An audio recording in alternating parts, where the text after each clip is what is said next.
শুরু করিতেছি মহান আল্লাহর নামে, যিনি পরম করুণাময় এবং অত্যন্ত দয়ালু। চট্টগ্রামের বন্যায় ঝাঁপিয়ে পড়ার আগে আমার নিজের এলাকায় কাজ চলতেছে। এটা আমার হচ্ছে গিয়ে নিজস্ব অর্থায়নে 47তম ব্রিজের কাজ চলতেছে, প্রায় শেষ পর্যায়ে। এখন শুধু ঢালাইয়ের কাজটা বাকি। এবং এই কাজটা আপনারা জানেন যে এই পাকা ব্রিজটা করার আগে আমি একটা কাঠের ব্রিজ করছিলাম। প্রায় 4 বছরের পর এই কাঠের ব্রিজটা যখন দুর্বল হয়ে যায়, তখন এই পাকা ব্রিজটা করার সিদ্ধান্ত নিছি। আমার একটা পুরা বিশ্বাস যে আমার মৃত্যুর পরেও এই ব্রিজটা থেকে যাবে।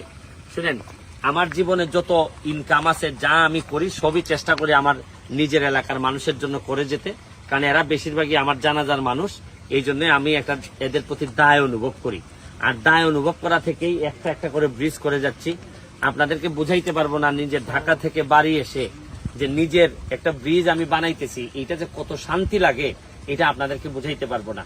আমি যারাই পৃথিবীতে বা বাংলাদেশে বিভিন্ন জায়গায় সক্ষম মানুষ আছেন, এইবল মানুষ যারা আছেন, যারা চাইলেই 5-7 লাখ টাকা 8 লাখ টাকা খরচ করে যারা একটা ব্রিজ বানাইতে পারেন এবং এই ব্রিজটা আপনার মৃত্যুর পরেও থেকে যাবে, এই মানুষ সদগায়ে জারিয়া হিসাবে সারা জীবন মানুষ এটা ব্যবহার করবে এবং আপনি উপকৃত হবেন।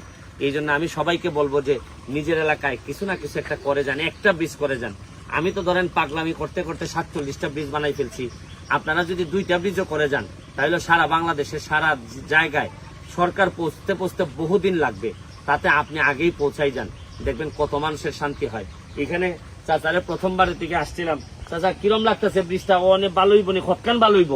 ভালো তো হইব আশা করি। অবশ্যই ভালো হইব। হ্যাঁ, এখান থেকে কতজন লোক আওয়া যাওয়া করে রেগুলার? দৈনিক মনে হয় তো হাজার মানুষ আর যাওয়া যাওয়া। আর স্কুলে যাওয়া আশা করে মানুষ? 4টা প্রতিষ্ঠান আছে, প্রতিষ্ঠানের শিক্ষক শিক্ষিকা আসা যাওয়া করে। আসা যাওয়া করে। আগে কিভাবে আওয়া যাওয়া করতো? খুব কষ্টের বিনিময়ে এখানে এই আহম যা যাইতো, কিংবা ওই কাঠের ব্রিজ আছিল, ওইটার থেকে পড়ছে মানুষ, সাইকেল নিয়েও পড়ছে। এর ই খলাঙ্গির উপরে এই জায়গা দিয়ে তো কতদিন ধরে হয় না? প্রায় 50 বছর হয়ে গেছে মনে হয় নাকি? 50 বছরের মতো। মানে স্বাধীনের পরে তো আর এখানে কোনো কিছু হয়েছে না।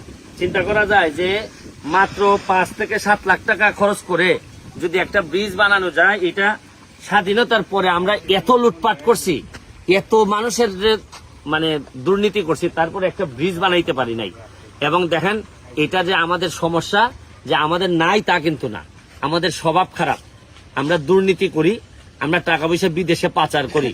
এই কারণে আমাদের নিজেদের মানুষগুলোর জন্য আমরা কিছু করতে পারি না। এই জন্য আমি বলি যে এমনিতেই বেশি দিন বাঁচবেন না, মরবেনই তো। মরার আগে কিছু কাজ করে যান, যাতে মনে হইব যে না, আপনি জন্মের পরে যে জন্মস্থান পাইছিলেন, মরার আগে তার চেয়ে ভালো জন্মস্থান রেখে যাচ্ছেন। এখানে আমাদের মেম্বার সাহেব আছেন। মেম্বার সাহেবের দুই কথা। মেম্বার সাহেব, কিরকম লাগতেছে এখন? মনে করেন যে আপনাদের এলাকার তো 2টা ব্রিজ পাই দিলা নাকি? না না, থ্যাংক ইউ। মেম্বার সাহেব অনেক কাজ করছে, আমাদেরকে সহযোগিতা করে, এবং সে আমার সাথে ফুটবল খেলতো ছোটবেলায়। আজকে ফুটবলের সম্পর্ক থেকে দেখেন যে সে মেম্বার হওয়ার পর আমি তার এলাকায় প্রায় 2টা ব্রিজ করছি।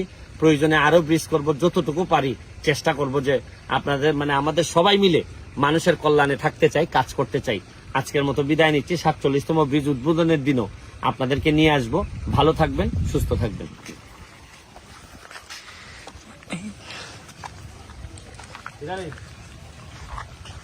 আরাম দেখার নেই।